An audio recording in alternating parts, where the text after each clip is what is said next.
আমি এখনই 5 মিনিট আগে ভিডিও করেছিলাম। এটা হচ্ছে চৌখালি গঙ্গাপদ্মা মিলনকন্যা বিদ্যাপীঠ। রাস্তাটা জাম দেখুন, সবাই সরকারি রাস্তায় অবৈধভাবে জবরদখল করে দাঁড়িয়ে আছে।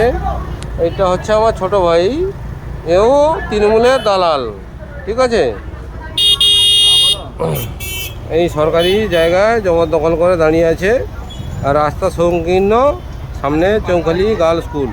এই স্কুলের ছাত্রীরা পরীক্ষা দিয়ে যাচ্ছে। একটার সময় চৌখালি পরীক্ষা আরম্ভ হয়ে যাবে, সেকেন্ড পিরিয়ডের।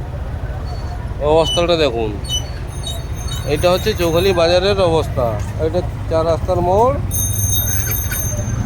দেখুন, রাস্তা সংকীর্ণ হওয়ার জন্য স্কুলের ছাত্রী, প্রত্যেক দিনের নিত্যযাত্রী, এরা কত নিত্যদিনের ভোগান্তি। এটা হচ্ছে চৌখালি গার্লস স্কুল, এর নিচে সাইডেই চৌখালি রাস্তা। এটা হচ্ছে চৌখালি টু নরঘাট রাস্তা।